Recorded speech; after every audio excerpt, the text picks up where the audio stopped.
आज अगर पॉलिटिक्स के अंदाज में दक्षिण भारत की बात करें तो के अन्नामलाई धमाल मचा रहे हैं और लोकप्रियता तो इतनी कि मानो कोई अवतार हो।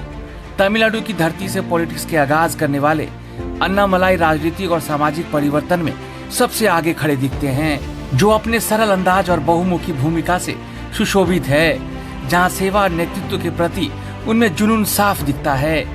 शायद इसीलिए देश के प्रधानमंत्री श्री नरेंद्र मोदी ने अपने राजनीतिक दल भाजपा का दक्षिण भारत का कार्यभार उनको सौंपा है। इनके बारे में और अगर जाने तो इससे पहले अन्नामलाई ने सिविल सेवा परीक्षा में अपने काबिलियत को साबित करके एक आईपीएस अधिकारी के रूप में पूरे कर्नाटक में सिंघम के रूप में कानून व्यवस्था को दुरुस्त तो किया, लेकिन उनका मंसूबा कुछ और था।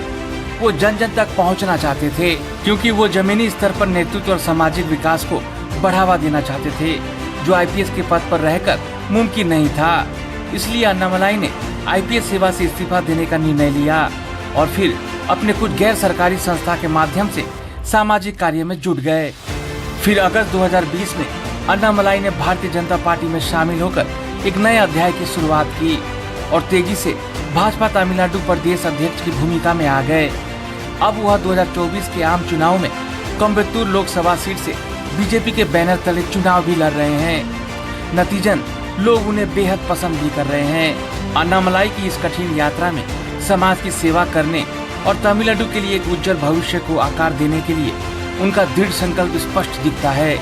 आने वाले समय में सिर्फ तमिलनाडु या दक्षिण भारत ही नहीं, बल्कि पूरे भारत के लिए वो एक अहम भूमिका निभा सकते हैं।